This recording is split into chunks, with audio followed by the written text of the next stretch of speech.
Good morning and welcome to my channel. It's Homesteading with Blue Sky Ranch and I'm here with you for my daily beef number 6. So here we are, daily beef number 6. And I don't know if you can consider this to be meat. It's kind of mystery meat, but today's breakfast coming from Homesteading with Blue Sky Ranch is spam. Spam and eggs. Okay, hope you enjoy our next daily beef. So this has really got me fueled up this morning. I'm not very happy and I didn't believe it was true until this weekend. And that is, are we really out of antibiotics? I had read these headlines and now I know it's true. This weekend, our neighbor stopped by and let us know that their whole family had been down with this flu, RSV sickness, and their whole family had passed it back and forth. And he wanted to know if I had any ideas for their little 6-year-old guy who'd been sick for 2.5 weeks. And I said, well, haven't they given him amoxicillin? He said, they're out. Then I asked him, I said, well, what about, children's Tylenol?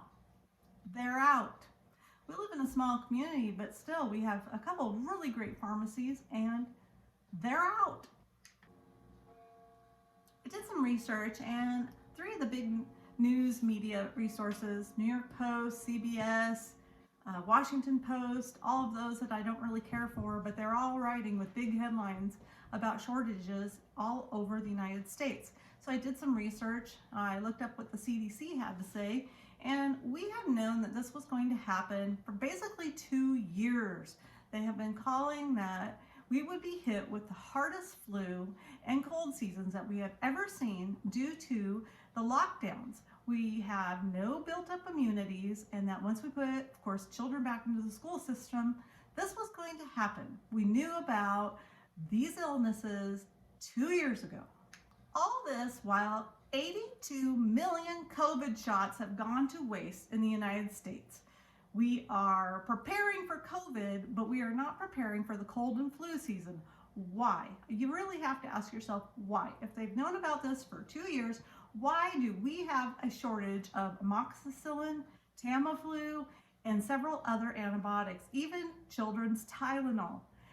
I'm befuddled. I really, as a parent of any young children, I would be just really upset with our system. Are we a third world country now? We're sure acting like it.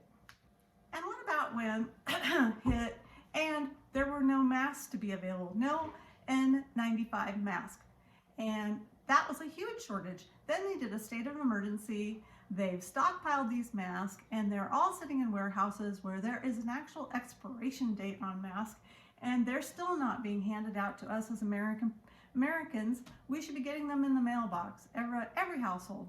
So the point here is, if we knew something was going to happen, we've already been there, done that with, and we knew then about the shortages of not having enough vaccines, not having home test kits, not having masks.